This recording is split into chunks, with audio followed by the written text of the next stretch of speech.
Donc, j'ai voulu partager avec vous ce que j'ai lu dans les livres du Rav ou ce que j'ai pu écouter dans les, livres, dans les cours du Rav.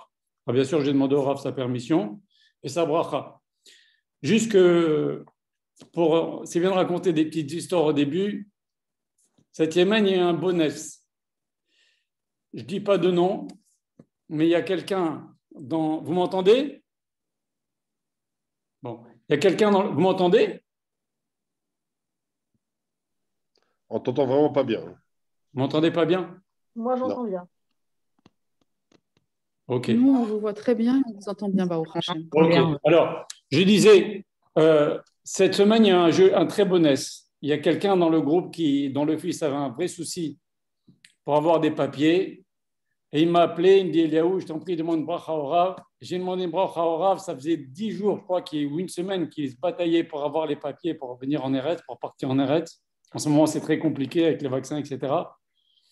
Et 2 heures après, il m'a appelé, il me dit, Eliaou, 2 heures après qu'il ait eu la bracha du Rav, il me dit, Eliaou, ça y est. Oh Hachem, voilà.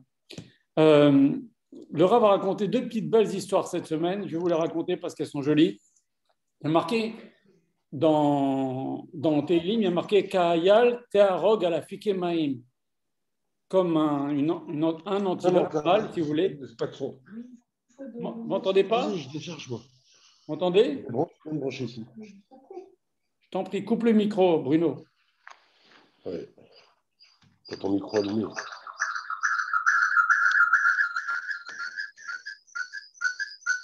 Tu coupes Bruno, s'il te plaît. C'est pas moi, hein. Attends, je comprends plus rien. Là, là, là.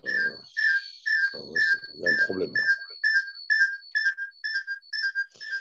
Là. Non. Alors, ok. En tous les cas. Bon, écoutez, je continue. En tous les cas, c'est quoi cette histoire Ka'ayal tarag le fike ma'im? Ta'arog, c'est une antilope, mais c'est un mâle. Si c'est une femelle, on dit Ka'ayala. Et Ta'arog, c'est quand elle pousse son cri, quand elle crie vers Hachem. Et Ta'arog, c'est au féminin. Alors, on a Ka'ayal au masculin, Ta'arog au féminin. Alors, qu'est-ce que ça peut bien vouloir dire? C'est bizarre que David Ameller s'exprime comme ça. On leur avait expliqué comme ça au nom d'un élève de Rabbi Chaim Mitzans, c'était là cette semaine, qui dit la chose suivante. Akadosh Baruch Hu, il aime beaucoup la tefila de l'antilope, et les animaux savent que quand il n'y a pas d'eau, il manque d'eau, les animaux, ils vont vers l'antilope et lui disent « Prie Hachem pour nous ». Maintenant, qu'est-ce qui se passe quand l'antilope femelle, elle est enceinte, elle doit accoucher, et pile au moment où elle doit accoucher, tous les animaux viennent et lui disent « Prie pour nous ». Qu'est-ce qu'elle fait? Elle oublie qu'elle est une femelle en train d'accoucher, elle se considère comme un mâle. C'est pour ça qu'il y a marqué Ka'ayal en masculin, Ta'arog. Donc, un dirigeant d'une communauté, il doit savoir mettre ses soucis de côté et prier pour le Ka'al. Pareil aussi, le Rabbi a raconté une belle histoire du Rabbi de Ponyovitch qui, après-guerre, a passé dans les communautés. Lui, le pauvre, il a perdu 10 enfants. Il est passé dans les communautés pour essayer de récupérer des orphelins en Europe. Et ces orphelins, ils avaient été récupérés dans des monastères par des catholiques. Et ils venaient, ils disaient, donnez-moi les enfants. Il dit, non, non, non. On leur disait, non, non, non, non, c'est des juifs. C'est des goïs, c'est des goïs. Ils disaient, mais non, non, non, je sais qu'il y a des juifs, vous avez récupéré des juifs. Et qu'est-ce qu'ils faisaient? Ils disaient, écoutez, moi, je vais venir ce soir. Dites-moi à quelle heure vous couchez les enfants. Il arrivait, le Rado Ponyovitch, quand il couchait les enfants, et quand les enfants étaient calmes, ils se mettaient à crier « Shema Israël, Hashem Elokeinu, Hashem Echad ». Et là, il y avait plein d'enfants qui se levaient sur leur lit, qui disaient « Maman, papa ». Pourquoi? Parce que ça fait longtemps qu'ils avaient été adoptés dans ces séminaires, dans ces monastères. Pardon. Mais ils se rappellent que quand ils étaient tout petits, leurs parents, ils ont appris le Shema Israël. C'est très, très important d'apprendre aux enfants le Shema Israël et les encourager à le faire. Malheureusement, il y a plein d'enfants qui ne savent pas le Shema Israël. Alors, il faut encourager ça autour de vous. Alors, je voulais vous parler de la période entre Pessah et Shavuot. C'est la période que nous vivons en ce moment. C'est la période du Homer. Alors, dans les Sfarim, il est marqué quelque chose des pages toutes, il y a marqué que la nuit du Seder, Akadosh Baruch Hu, il envoie un shefa, c'est-à-dire un déversement de Rouhaniyut pour tout celui qui s'est préparé avant Pessah. Et ce déversement de Rouhaniyut, on l'a de façon gratuite. On a fait la préparation, c'est comme quelqu'un qui prépare des kélim. S'il a des kélim préparés, c'est bien préparé avant Pessah, on lui donne. Mais quand même, on lui donne bien au-delà de ce qu'il mérite. Et comment on va faire maintenant pour mériter de conserver cette Rouhaniyut-là qu'Akadosh Baruch Hu nous a donnée, cette Kedusha qu'il nous a donnée, même si on ne la sent pas? On va travailler, on va s'améliorer dans la Torah Mitzvot, on va s'améliorer dans les traits de caractère, et c'est comme ça qu'on va mériter finalement ces choses-là. Et de la même façon, si vous voulez, il y a plein de choses qui fonctionnent comme ça dans la Torah. Si on voit par exemple Pirsum Nissa, on a 2 Pirsum Nissa dans l'année, on a Hanouka et on a les 4 coupes de vin. Même si on a un homme, il n'a pas de quoi se les payer, il doit vendre ses vêtements. C'est rare, il n'y a que 2 mitzvot, c'est comme ça. On doit vendre ses vêtements, on est obligé de les faire. Pourquoi? Parce que 2 fois Akadosh Baruch Hu dans l'histoire, il nous a fait une avance, un prêt, si vous voulez. C'est au moment de Hanouka, où les Bnei Israël n'étaient pas aussi forts que les Grecs. Akadosh Baruch Hu les a fait gagner quand même. Et au moment de la sortie d'Égypte, on n'avait aucun route. On était enfermés, il y avait de la sorcellerie, c'était impossible de sortir, on est au 49e degré de Touma. Qu'est-ce qu'il a fait Akadosh Baruch Hu? Il nous a fait une avance. Et comment on rattrape cette avance-là? En faisant un Kiddush Hashem, qui est la plus grande mitzvah, et en faisant ça à Hanouka pendant toutes les Doroth, et en faisant ça la nuit de Pessah avec l'Arba Kosot, en racontant la sortie d'Égypte. Donc en fait, l'avance, on la rembourse. Et bien là, c'est pareil. L'avance qu'on a reçue la nuit du Seder, on la rembourse par du travail sur soi, l'amélioration dans les mitzvot. Et il faut savoir qu'un S, de toute façon, c'est toujours comme ça, c'est une avance. Les mitzvot, c'est comme un compte en banque. Tu fais des mitzvot, tu augmentes ton compte en banque. Tu fais des bêtises, tu diminues ton compte en banque. On te fait un S, on te prend de tes srouillottes. C'est bien connu.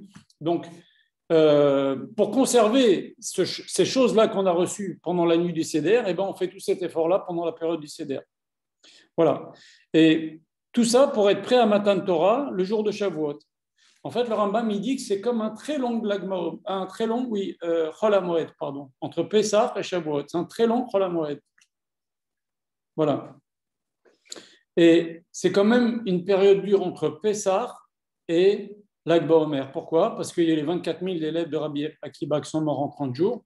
Donc nous, on a un peu du mal à se rendre compte parce qu'il s'est passé 2000 ans. C'était tout de suite après la destruction du deuxième temple, un peu moins de 2000 ans. Mais imaginez, 24 000 élèves en 30 jours, ça fait quoi? Ça fait 800 élèves par jour. Imaginez, Dieu préserve, tous les jours on reçoit un WhatsApp ou un SMS qui nous dit, voilà, 800 rabbanim, ils sont morts. Le lendemain, 800 rabbanim qui sont morts. Le surlendemain, encore 800 rabbanim qui sont morts. Avec les photos des veuves, avec les petits-enfants qui font le Kaddish au cimetière. On va devenir fou de voir des choses pareilles. Ça fait beaucoup. Alors, nous, on a du mal à se rendre compte, mais il faut s'imaginer, on va le lire tout à l'heure, mais Olam Shamem, le monde était assombri quand tous les élèves de Rabbi Akiba sont niftar, parce que c'était toute la Torah, c'était les élèves de Rabbi Akiba, dans cette génération-là. Vous comprenez? Voilà. Donc ça, c'est au sujet du Homer, de la période qu'on partage maintenant, qu'on vit maintenant. Maintenant, au sujet de Rabbi Akiba et de ses élèves. On voit dans nos textes que plusieurs choses au sujet de Rabbi Akiba. Par exemple, dans Masechet Menachot, en page Chavtet, 2 fois Moshe Rabbeinu, il a dit à Akadosh Baruch Hu, mais qu'est-ce que tu fais? Je ne comprends pas. Et Akadosh Baruch Hu lui dit, tais-toi, ainsi j'ai décidé.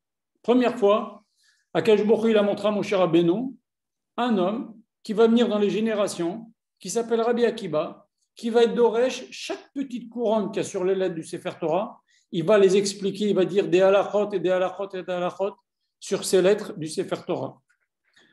Moshe Rabbeinu, il ne comprend pas ce qu'il est en train d'expliquer, il n'avait pas encore appris. Il dit à Kadosh Baruch Hu, envoie-le lui recevoir la Torah, sortir les Bnei Israël et recevoir la Torah. Kadosh Baruch Hu dit, tais-toi, ainsi moi j'ai décidé.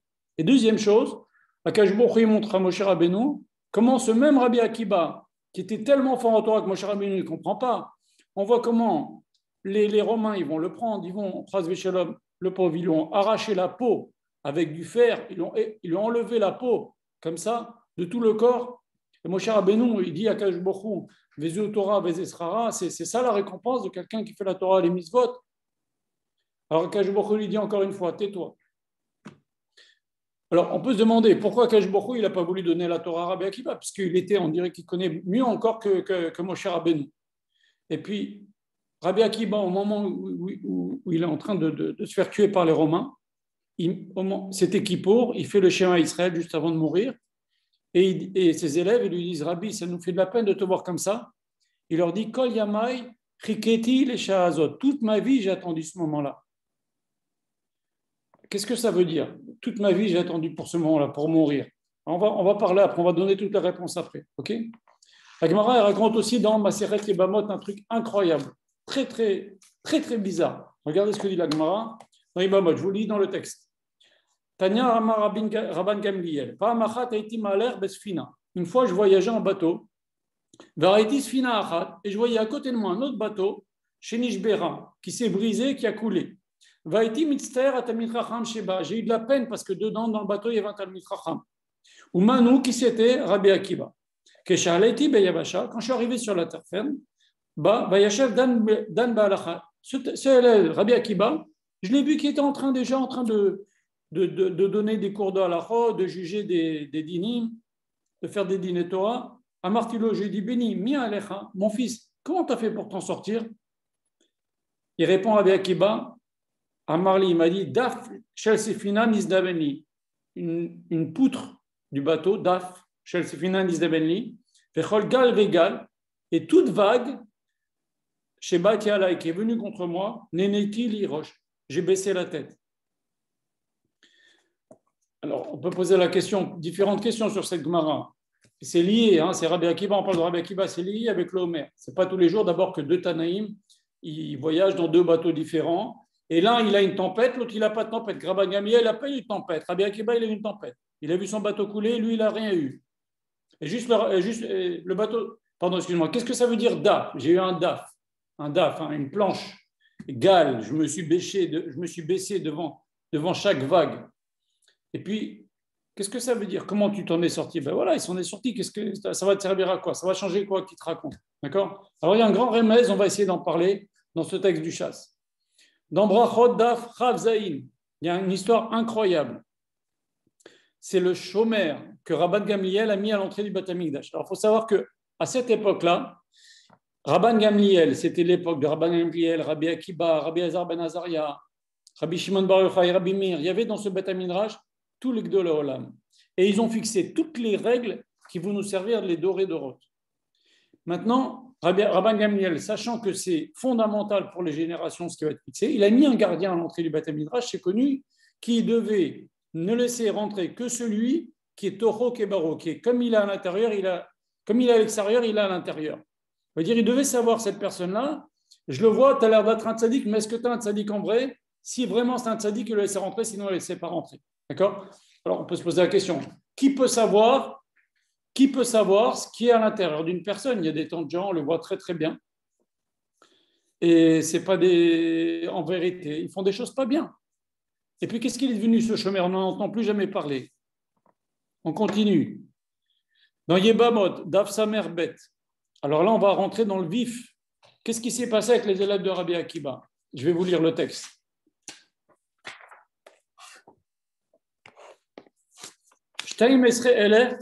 Zugot, Talmidim, Ayolo, les Rabbi Akiba. Rabbi Akiba, il avait 12 000 paires d'élèves en Eretz Israël. Bekulam metu beperekerad. Ils sont tous morts dans la même période. Mikavan shelo nagu kavod zebazé, parce qu'ils ne se sont pas respectés l'un l'autre. Vekulam metu bepesach hadatzeret. Ils sont tous morts entre Pessah et Shavuot. Il y en a qui disent avant, et ça s'arrête à l'Akba Omer. La veille de l'Akba Omer, ou l'Akba Omer.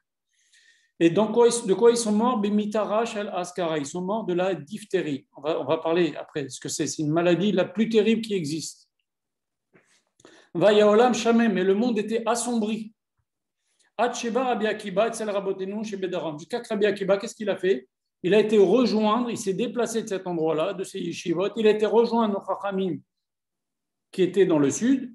C'était déjà ses élèves. On va les citer. C'est Rabbi Shimon Bar Yochai, Rabbi Meir, Rabbi Yehuda Barila, c'est Rabbi aussi, Rabbi Elazar ben Shamoua, et il leur a enseigné la Torah pendant 1 an. Donc à partir de Lag BaOmer, il est descendu, il a enseigné la Torah pendant 1 an.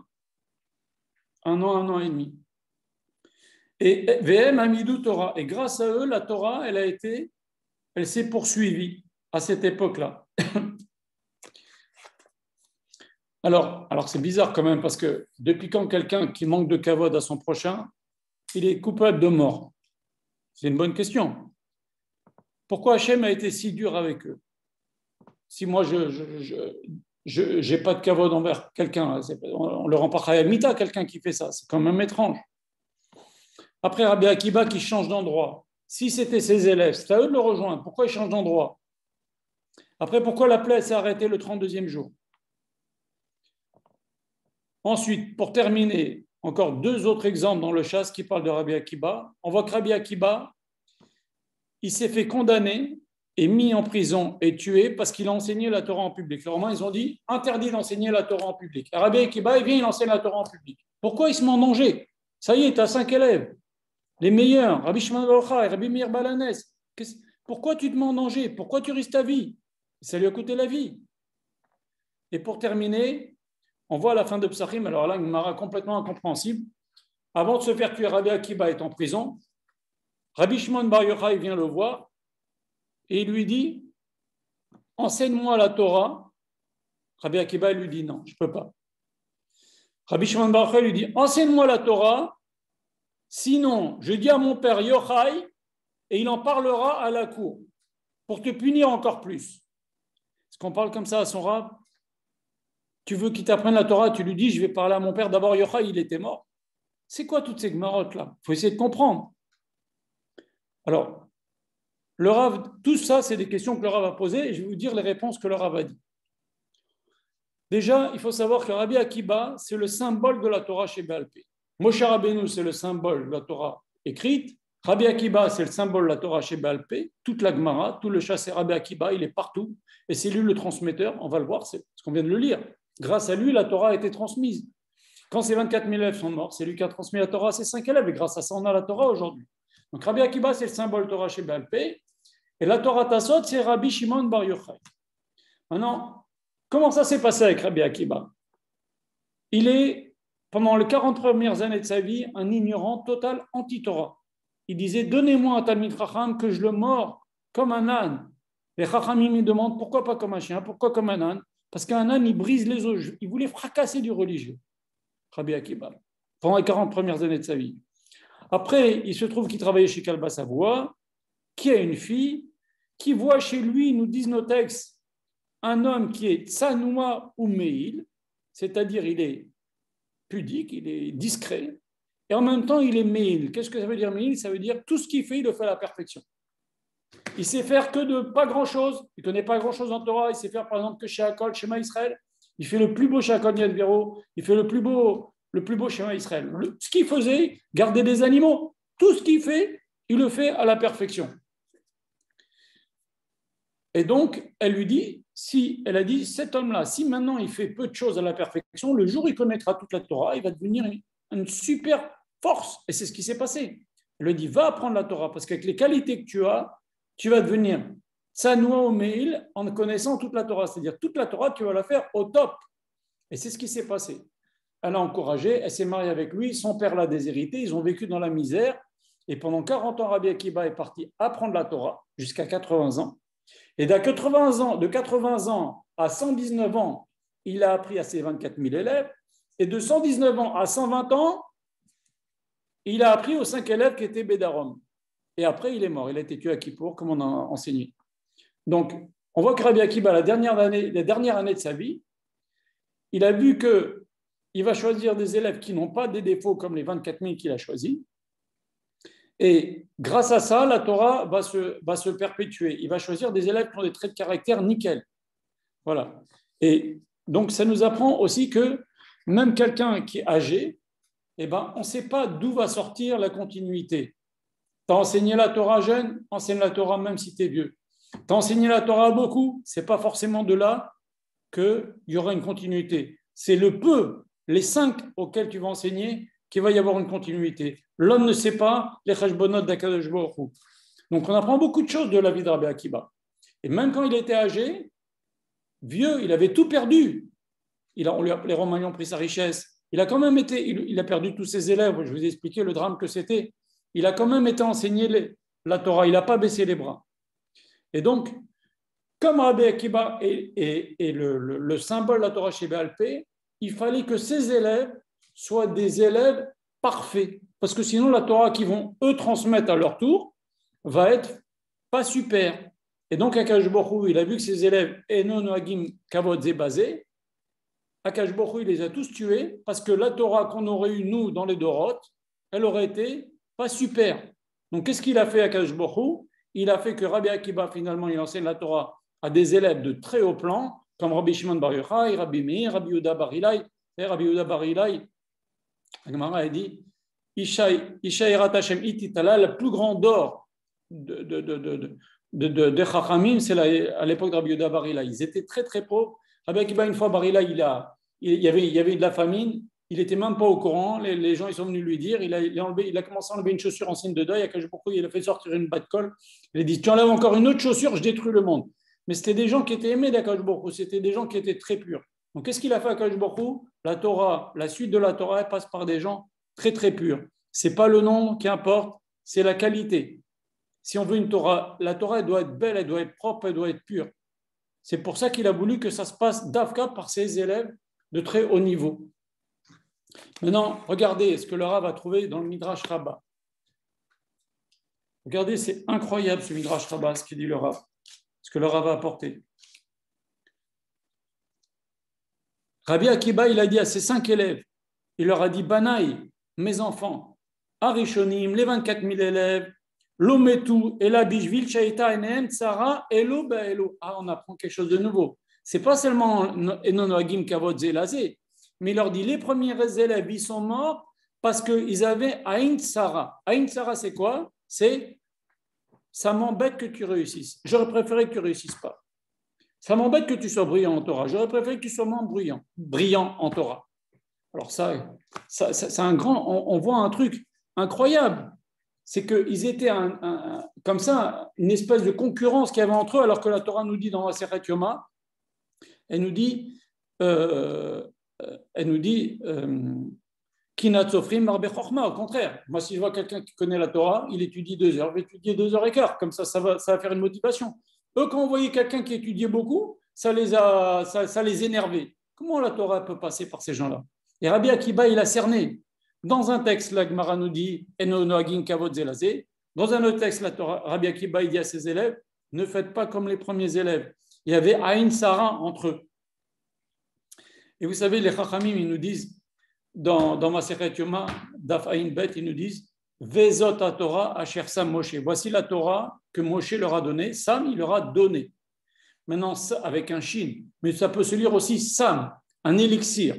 Et les Chachamim nous disent comme ça. Si un homme est méritant, il a des bonnes midot, la Torah, c'est Samachaim, un élixir de vie. Ça va donner un Rabbi Shimon Bar Yochai, un Rabbi Meir Balanez.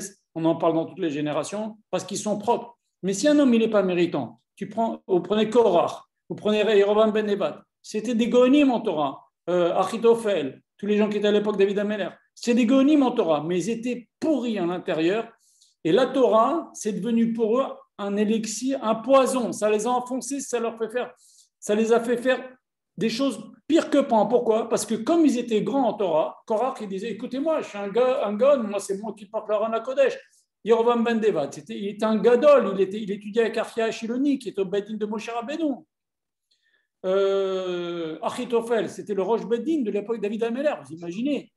Donc les gens, ils voyaient grand en Torah, on sait, mais à l'intérieur, ils étaient pourris, alors les gens, ils les écoutaient, et ils ont emmené les Israël dans des mauvais chemins. Donc Akash Baruch Hu, il a été makpid avec les transmetteurs de la Torah, les élèves de Rabbi Akiba, parce qu'il faut qu'ils aient des bonnes midot. Parce qu'on ne peut pas transmettre la Torah si on regarde d'un mauvais œil la réussite de nos camarades d'études. Le Rav dit on ne peut pas, en plus de ça, transmettre la Torah si on ne respecte pas le grand principe de son maître, puisque le grand principe de Rabbi Akiba, c'est Va'afta le'acha kamocha. Et eux, c'était tout le contraire. Et si on voit dans Pirkei Avot, il y a marqué Imen derech eretz, en Torah, imen Torah, en derech eretz. S'il n'y a pas le savoir-vivre, il n'y a pas de Torah. Et s'il n'y a pas de Torah, il n'y a pas de savoir-vivre. Alors, on commence par quoi? Vous avez compris? S'il n'y a pas de savoir-vivre, il n'y a pas de Torah. S'il n'y a pas de Torah, il n'y a pas de savoir-vivre. Alors, on commence par quoi? Il faut quoi en premier? Alors, il y a un Rav, s'appelait Rav Rozowski, il a dit quelque chose de joli. Ce n'est pas le Rav qui l'a dit, mais je l'ai lu. Il a dit en Torah, si tu ne peux pas avoir une base de derech, de bonne midot, tu ne peux pas progresser, commencer dans la Torah. Comme dit Rabbi Chaim Vital ce soir, c'est Seïloula, il demande pourquoi avoir des bonnes midot, des bons traits de caractère, être sympa avec son prochain, ce n'est pas écrit dans la Torah, parce qu'il dit c'est un préalable à la Torah. Ce n'est même pas la peine de le marquer. C'est comme si tu dis dans la Torah, pour faire la Torah, tu dois être vivant. Et bien pour faire la Torah, tu dois avoir des bonnes midot, c'est un préalable à la Torah, ce n'est pas la peine de le marquer dans les 613 mitzvot. Et une fois que tu as commencé dans la Torah, si tu veux être mouchlam, alors il faut beaucoup de Torah, parce que tu ne pourras pas augmenter. Si tu veux avoir mouchlam dans les bonnes midot aussi, il faut la Torah. Il faut les deux, c'est un équilibre. Mais pour le début, il faut que la base, elle soit pure. Si tu veux mettre la Torah par-dessus, en Torah, la Torah, elle ne pourra pas tenir. C'est ce qui s'est passé avec les élèves de Rabbi Akiba. Et non seulement elle ne pourra pas tenir, mais elle ne pourra pas être transmise. Donc, on va essayer maintenant de répondre aux questions qu'on a dit au début. Pourquoi Akadosh Baruch Hu, il n'a pas voulu donner la Torah par Rabbi Akiba? Rabbi Akiba, il était Ben Gerim.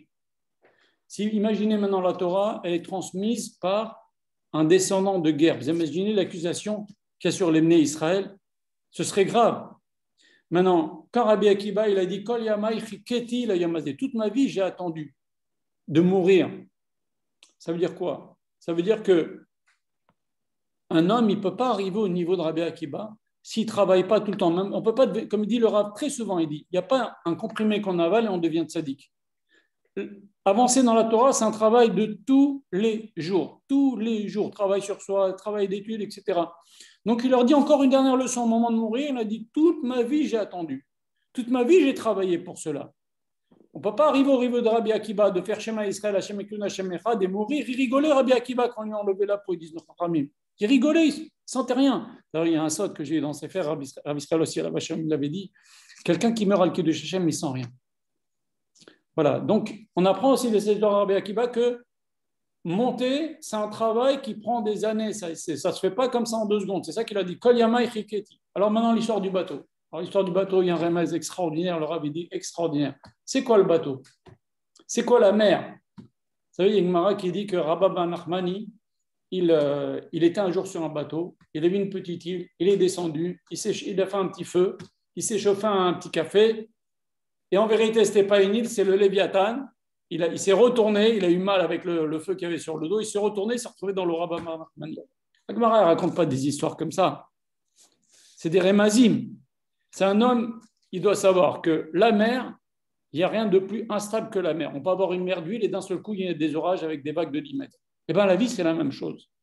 Il a voulu, il est tranquille, il va très bien, tout est super, je vais kiffer un peu, je me mets sur une île, etc.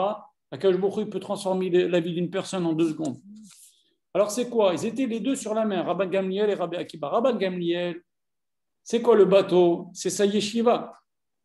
Et là, le bateau de Rabbi Akiba qui s'est écrasé, c'est la yeshiva. Comme on a dit, quand avant Avinu il est mort, on a dit Vaï l'adore chez Avda Kavranita. Malheur à la génération dont le capitaine est mort. Ça veut dire, le bateau, c'est la yeshiva, c'est son entourage. Rabban Gamliel qui a mis un chômeur, qui a laissé que des élèves tzadikim, son bateau, il arrivait à bon port. Rabbi Akiba, qui a ouvert les ports, qui a enseigné à 24 000 élèves, son bateau, il s'est brisé. Et Rabbi Akiba, il a failli mourir. Et comment il s'en est sorti? Il s'accrochait à Daf, il a encore enseigné la Gemara. Et qu'est-ce qu'il a fait? Il a baissé la tête à Kol Gal Vegal. C'est quoi Gal Vegal? C'est l'Akba Omer. C'est parce qu'il a enseigné à Rabbi Akiba. Il s'en est sorti parce qu'il a enseigné à Rabbi Shimon Bar Yochai, Lag. Vous comprenez? Et il a commencé à enseigner à partir du 32e jour du Homer. C'est le jour où on dit il faut une mitzvah de Ben Adam, il faut aimer son prochain. Vous savez, pendant les 49 jours du Homer, il y a 48 jours. On apprend les 48 malot de la Torah. Le 49e jour, on révise. Après, c'est Shavuot. Si vous prenez le 32e jour, c'est la mitzvah d'aimer. qu'il faut aimer son prochain. C'est comme ça qu'on monte dans la Torah. Et Rabbi Akiba, il s'en est sorti car lui, il a eu, ses yeshivas s'est brisé, mais il s'en est sorti comment? Car il a quand même continué à enseigner la Torah à ses 5 élèves, qui sont les élèves qu'on a cités, Rabbi Shimon bar Yochai, Rabbi Meir, etc. Et c'est ça, Gal Végal, c'est Lag BaOmer. Et en vérité, quand on fête Lag BaOmer, il faut savoir, on ne fête pas seulement la mort de Rabbi Shimon bar Yochai, on fête que Rabbi Akiba n'est pas mort et qu'il a pu transmettre la Torah. Parce que si Rabbi Akiba était mort aussi, on n'aurait pas eu de Torah aujourd'hui. C'est parce que Rabbi Akiba, pendant 1 an, il a transmis la Torah à ses 5 élèves. Il faut savoir aussi que les 5 livres du Chumash, il y a le Sifré, la Mechita, il y a des commentateurs des Tanaïm sur le Chumash. Et c'est comme ça qu'on arrive à interpréter le Chumash, et comme ça, on tire toute la halachot, après dans la Gemara, etc. Des Braithot, etc. Et ces 5-là qui ont expliqué le Chumash, de maître à élève, c'est qui leur a transmis? C'est Rabbi Akiba, c'est la base de la Torah Sheba'al Peh, c'est les 5 qui leur a appris pendant 1 an.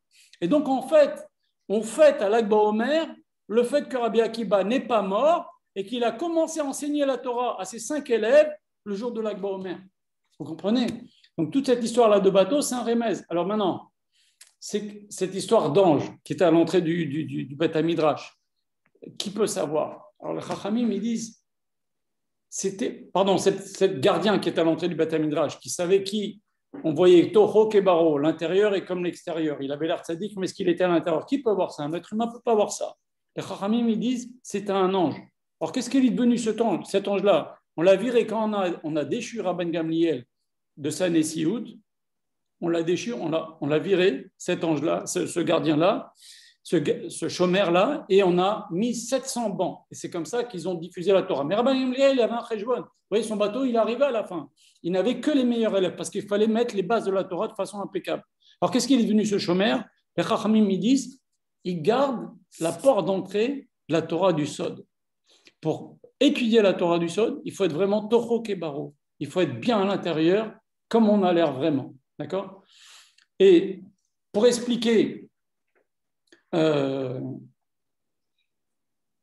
pourquoi maintenant Rabbi Akiba, il enseignait la Torah en public alors qu'il avait déjà ses 5 élèves. Rabbi Akiba, de toute façon, il savait, il a tout perdu. Il lui reste peu de temps à vivre, puisqu'il avait 119 ans, il va mourir à 120 ans. Il a dit, tant que je peux, j'enseigne, tant que je peux, j'enseigne. Et Rabbi Shimon bar Yochai qui vient et qui lui dit, enseigne-moi la Torah, où je dis à mon père. Son père, il était mort déjà.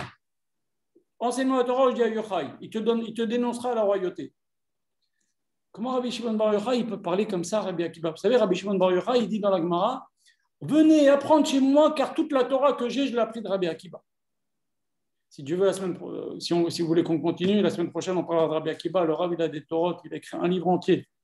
Il a écrit quand il était en Galoute, ce livre sur Rabbi Akiba. Il a 80 chapitres à peu près. Chaque chapitre, c'est un cours d'1 heure.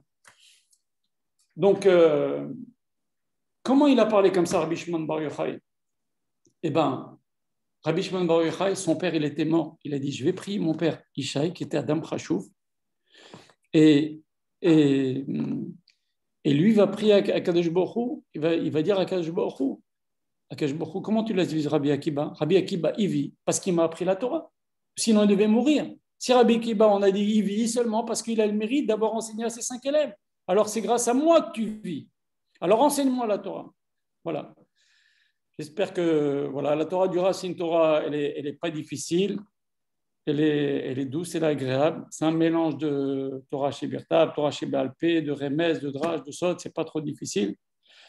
Donc, c'est Shavé l'école Nefesh, comme on dit. Alors, si vous avez des questions, je vous invite à les envoyer. Je vais essayer de répondre.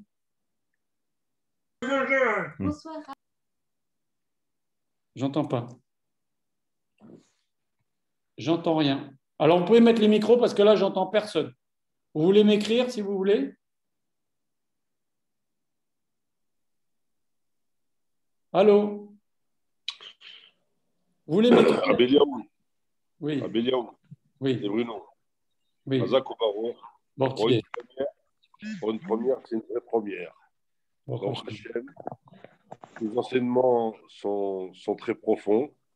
Il me semble, moi, je n'ai fait que dire ce que le Rav a dit. en tout cas, il me semble à la hauteur de ce que le Rav a transmis. Et je sens que tu transmets ça avec beaucoup de émet. Bon, En tout cas, c'est très intéressant. Et je te dis Khazak et je t'invite à poursuivre. Vraiment, je t'invite à poursuivre et à continuer dans ce chemin-là parce que la France a besoin, en tout cas les Français qui je me suis dit, ce que je me suis dit. ont besoin de bien comprendre les enseignements du Rav. Ouais. Et c'est une première et Khazak Baruch. C'est tout ce que je peux dire. Alors, est-ce que vous avez des questions?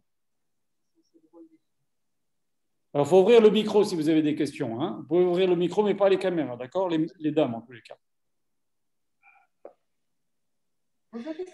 Alors, il y a mon épouse qui pose une question. Quel est le rôle des femmes dans tout cela? Alors déjà, regardez, on l'a dit tout à l'heure. Rachel, elle a été capable, à l'âge de 16 ans, alors que c'était la fille d'un milliardaire, elle aurait pu se marier avec les plus grands rabbins de la génération. Elle a eu l'intelligence de dire, je vais prendre cet homme-là, il est aujourd'hui moins que tout le monde, et il va être plus fort que tout le monde. Ça, c'est la bina yetera des femmes. Comment elle a pu se dire, cet homme-là, il ne fait pas grand-chose, mais ce qu'il fait, il le fait à merveille. Cet homme-là, dans 40 ans, il va être Rabbi Akiba. Et mieux que ça, vous savez, le Chachamim nous raconte que quand Rabbi Akiba, il a dit d'accord, je vais étudier la Torah, il est parti au Cheder, et voilà qu'il est dans une classe avec des gosses de 6 ou 7 ans, et lui, il a déjà 40 ans. Il est rentré chez lui, il a dit, je ne peux pas. Vous m'entendez? Oui, oui. Il a dit, je ne peux pas, j'ai honte, c'est des gamins, j'ai honte. Sa femme, elle lui dit, viens. Qu'est-ce qu'elle a fait? Elle a pris un âne, elle a mis sur l'âne un pot de fleurs, elle a couvert, elle a fait un trou dans une selle, et elle a couvert le pot de fleurs. Et elle a fait sortir sur le dos de l'âne une rose. Elle a bien couvert, comme ça on ne voit pas. Elle est partie avec son mari, Rabbi Akiba, avec l'âne qui a une rose sur le dos. Ils sont arrivés au marché, tout le monde sont venus, waouh, un âne avec une rose. Mais c'est quoi ces trucs-là? C'est extraordinaire. Tout le monde a laissé son temps de marché, ils sont venus voir. C'est pas grave, c'était calculé. Le lendemain, elle dit à son mari, viens, on retourne, avec l'âne, avec qui a la rose sur le dos. Ah, il y a un peu moins de monde. Ça y est, on l'a vu l'année hier, au bout de 3 jours. Il y a encore moins de monde, 4 jours. Au bout de 5 jours, il n'y a plus personne qui vient voir l'âne. Tout le monde l'a vu, l'âne, avec la rose sur le dos. Je lui dis, allez, va retourner au Cheder. Ils vont rigoler parce que tu es un adulte, c'est des enfants, mais au bout d'une semaine, ils seront habitués à ta présence. Voilà le rôle de femme. Et s'il n'y avait pas eu Rachel, madame, on n'aurait pas eu de Torah chez Balpé, parce qu'on n'aurait pas eu Rabbi Akiba, on n'aurait pas eu la transmission, tout ce que je viens d'expliquer. Tout ce que je viens d'expliquer, c'est grâce à Rabbi Akiba et grâce à sa femme.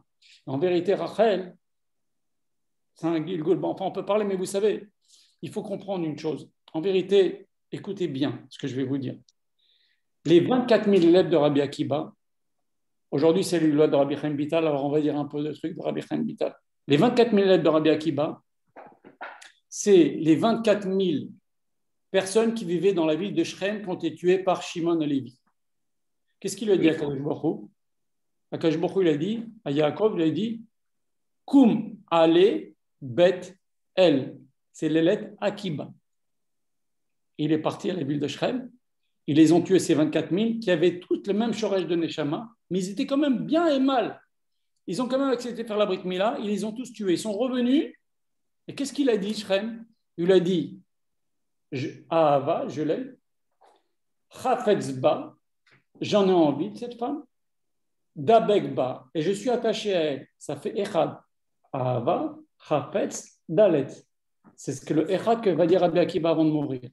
Et maintenant, ils sont revenus en Gilgoul, les 24 000 membres de la tribu de Shimon, qui vont être tués par la Magefa, et ils vont encore revenir dans les élèves de Rabbi Akiba. Donc, vous comprenez, avec ce chorège de Neshama, c'est difficile de transmettre la Torah, qu'ils soient eux les transmetteurs de la Torah, parce qu'il y avait du mal à l'intérieur. Maintenant, Rabbi Akiba, il a eu... Ça s'est passé comme ça, ils ont fait leur tikkun, ils sont venus 3 fois. Vous comprenez? En tous les cas, ceci pour vous dire que s'il n'y a pas eu de la chorma de Rachel, il n'y aurait pas eu de Rabbi Akiba, il n'y aurait pas eu aujourd'hui toutes les Gmarot, il n'y aurait pas eu de Kolélim aujourd'hui. Je ne dis pas ça pour vous faire plaisir. On voit que Rachel, elle a une chorma que les gens n'aimaient pas Rabbi Akiba parce que c'est un anti-religieux. Vous comprenez? Et on peut se demander aussi Rabbi Akiba, comment ça se fait qu'il est anti-religieux? Pourquoi il est anti-religieux? Qu'est-ce qu'ils ont fait les religieux? C'est un descendant de guerre. Il descendait d'Amalek, Rabbi Akiba, il descendait de Tisra. Pourquoi il en veut contre les religieux? Qu'est-ce qu'ils ont fait, les religieux? Alors, il faut savoir une chose aussi que Laura va expliquer, extraordinaire. Écoutez bien. Kol Israël yesh lahem chelek l'olam haba. Chaque juif, il a une part dans l'olam haba. Maintenant, si ce juif-là, il n'exploite pas sa part qu'il a dans l'olam haba, il n'étudie pas, il ne fait pas les mitzvot, eh bien cette part, elle est vacante. C'est les autres qui la prennent. Maintenant, Rabbi Akiba, il avait une part gigantesque dans l'olam haba. C'est Rabbi Akiba.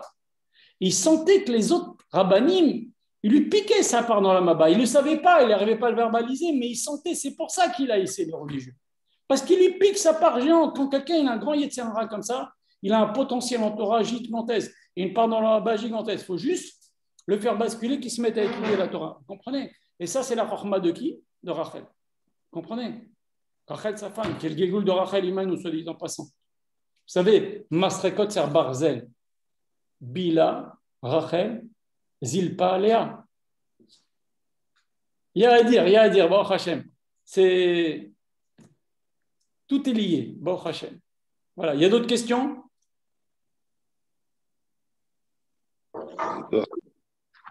Est-ce qu'il y a d'autres questions? Vous ouvrez le micro si vous avez des questions. Voilà. Être bon de l'intérieur, de l'extérieur, comment on peut savoir? Il faut être un ange. C'est ce qu'on a dit. On ne peut pas le savoir. Il n'y a qu'un ange qui peut le savoir. Il n'y a qu'un ange qui peut le savoir.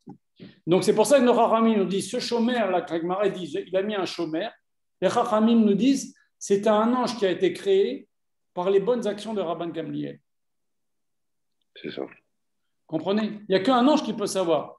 Le Rav, il a dit il n'y a pas longtemps, il a dit, vous pouvez... Il n'aime pas le Rav, quelqu'un il dit, je suis un Baal Tshuva. Il a horreur qu'un type il dit, je suis un Baal Tshuva. Il a dit, quand un type il dit, je suis un Baal Tshuva, il se met lui-même en catégorie bête, deuxième catégorie. Et le Rav n'aime pas ça. Bon, c'est dur pour un Baal Tshuva de ne pas dire qu'il y a un Baal Tshuva, mais il n'aime pas ça parce qu'il dit, Akadosh Baruch Hu, il aime les Baal Tshuva, ils sont des fois mieux que les rabbanim, que des tzadikim. Voilà Rabbi Akiba. Vous comprenez? Donc, il n'aime pas qu'on parle comme ça. Et donc, personne ne peut savoir l'intérieur. Il y a des gens, regardez, on parlera, si vous voulez qu'on refasse court, on parlera si Dieu veut, la semaine prochaine, il y a de quoi dire sur Rabbi Shimon Bar Yochai, des choses extraordinaires. Mais Rabbi Shimon Bar Yochai, le Rav, il racontait un jour une histoire. Il a demandé à Kadosh Baruch Hu, c'est marqué dans le Zohar, il a demandé à Kadosh Baruch Hu, montre-moi qui est avec moi dans l'Olam Haba. Imaginez Rabbi Shimon Bar Yochai, qui est avec lui dans sa place à Chavruta dans l'Olam Haba. Kadosh Baruch Hu lui a montré. Et qui c'est? Un type stamp. Un type, c'est un boucher. Rabbi Shimon Bar Yochai, il va le voir. Et il parle un peu avec lui. Il ne connaît rien de Torah. Rabbi Shimon Bar Yochai, le Zohar, Rabbi Shimon Bar Yochai, le Torah Tassod.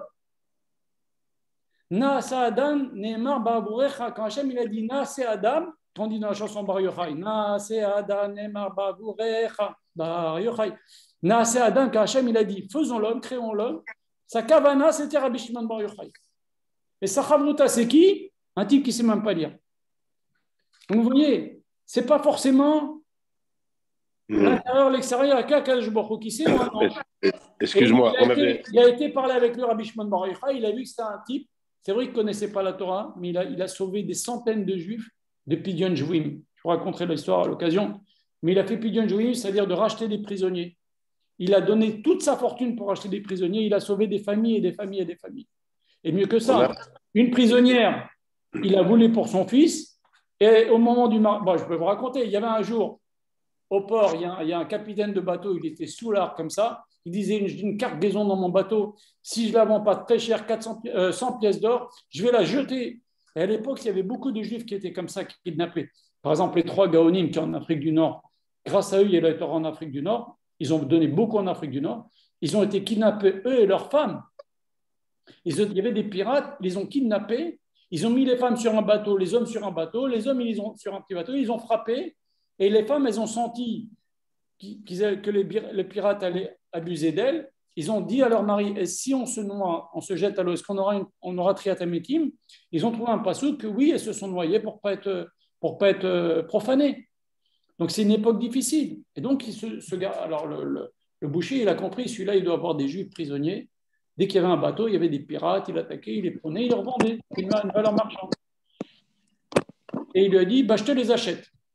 Ok, apporte-moi 100 pièces d'or. Il apporte 100 pièces d'or. Et il dit, non, il me faut 200 pièces d'or. Sinon, je les jette à l'eau. Il n'a pas dit encore ce que c'est. Il a dit, j'ai une cargaison, mais il a compris. Mais il n'a pas dit mes fourrages. Il lui apporte 200 pièces d'or. Il dit, non, 300 pièces d'or. Il lui donne tout, il revend ses biens ici, qu'il va sauver plein de juifs. Il donne 300 pièces d'or, il libère 400 juifs, des femmes, des enfants, des adultes. Il les aurait jetés à l'eau. C'est des chiens. Vous comprenez? Et cet homme-là, qui était la Rabota Rabbi Shimon Bar Yochai, il ne connaissait pas la Torah, mais il a fait des Maasim Tovim très chers aux yeux d'Akadosh Baruch Hu. C'est la plus grande tzedaka Pidyon Jvuim. Au point que si quelqu'un il a donné par exemple, si j'ai acheté une tzedaka pour acheter des livres, je ne peux pas acheter avec des chaises en synagogue. Je peux acheter par contre un Aron HaKodesh. On monte Malim Bakodesh, Ven Moridin. Si j'ai acheté de quoi payer, quelqu'un il a dit j'offre le Aron HaKodesh et on a assez d'argent pour le Aron HaKodesh, on peut acheter plus, on peut acheter un Sefer Torah. Maintenant, s'il y a Pidyon Jvuim, tout même l'argent qu'on a décidé pour un Sefer Torah, on prend, on sauve des vies. On sauve des vies quand on fait Pidyon Jvuim. Et donc, il a sauvé 400 familles, 300 familles, pardon. Au point qu'on peut vendre un Sefer Torah pour sauver des vies. Bien sûr, on peut même vendre un Sefer Torah pour faire un mikvé. Et donc, il a sauvé 300 familles, et parmi ces 300 personnes, 300 juifs, Meshkin, et parmi ces 300-là, il y avait une jeune fille bien. Il a dit, est-ce que tu veux bien te marier avec mon fils? La jeune fille, elle lui dit, tu m'as sauvé, moi, mes parents, mon petit frère, je suis obligé de dire oui, je suis obligé de te dire oui, je te dois la vie. Et on fait la choupa, on prépare des habits, une grande choupa, on fait venir des gens, des rabbinim, etc. Et au moment de la choupa, tu vois la fille qui pleure. Il dit, ma fille, pourquoi tu pleures? Et un autre homme dans la salle qui pleure. Et le fils de cet homme-là, en costume, prêt à se marier, c'est son mariage, il a parlé avec la fille longtemps, etc. Il lui dit, eh bien, je me suis promis, on était promis, lui et moi, on devait se marier ensemble. C'est pour ça que je pleure. Qu'est-ce qu'il dit cet homme? Il dit à son fils, Mechila, allez toi, viens te marier avec cette dame-là. Son fils, il a poussé pour faire ce qu'ils avaient promis entre eux. Mais vous vous rendez compte, il y a des juifs qui ont l'air de rien, mais ils ont des sruyotes extraordinaires. Et il y a des juifs, c'est le contraire, ils ont l'air d'être super, mais ils font des bêtises, lo alenu, lo alechem. C'est connu. Donc, il n'y a qu'un ange, pour répondre à la question, il n'y a qu'un ange qui peut savoir si quelqu'un est à l'intérieur comme il a l'air à l'extérieur. Alors on avait un ange à Sarcelles qui, lui, était capable de voir ce qu'il y avait à l'intérieur des gens. Ouais. Safran Tzadik, j'ai dit Safran Tzadik. Comme le Rav Israël, à la Machalom. Ah oui, lui, il voyait vraiment ce qu'il y avait à l'intérieur des gens. Je suis témoin de cela. Vraiment. Et il nous manque. Ouais. Bon, alors il y a des questions ou pas? Si vous avez des questions, vous coupez, vous ouvrez votre micro. Élie, s'il vous plaît. Oui. Eliaou. Oui, je t'écoute. Je voulais te dire Khazak, c'est Marc. Salut Marc. Ah, Marco, ça va? Ça me fait vraiment plaisir. Ça me fait plaisir. C'est génial la définition de la question, le rôle de la femme. Tu as très bien répondu. Tu as écouté tout le cours, Marco? J'ai raté le début parce que je me suis mal connecté, mais vraiment super sur la question de la dame là. C'est une question piège. Le rôle de la femme, tu as fait une très très belle explication. C'est vraiment super. C'est un état de fait. C'est génial. Je continue à écouter. Je te souhaite que ça continue. Amen. Si vous voulez, on peut continuer. Si ça vous intéresse, vous me faites savoir. Ouais. Okay. Envoie-nous des liens, on sera là. Voilà. Shavuot Tov à tous. Est-ce qu'il y a d'autres questions? Oui, s'il vous plaît. Les 5 élèves, c'est Rabbi Yehuda Bar Ilai, Rabbi Yossi, Rabbi Meir, Rabbi Shimon. Et le dernier, c'est qui? Je vais vous dire tout de suite. Merci. C'est Rabbi Meir, Rabbi Yehuda Bar Ilai, Rabbi Yossi, Rabbi Shimon Bar Yochai, Rabbi Elazar ben Shamoua. C'est des grosses pointures, très grosses pointures. Et eux, s'ils n'avaient pas appris de Rabbi Akiba, eh ben, on n'aurait pas eu ce qu'on a eu aujourd'hui, de la Torah qu'on a aujourd'hui. Et tout ça, c'est grâce à Rachel, la femme de Rabbi Akiba, qui a vu. Vous comprenez? D'autres questions? Bon, alors, Erev Tov, Chodesh Tov, n'oubliez pas, Yalé Vayavo. Merci beaucoup, Chodesh Tov. Chodesh Tov,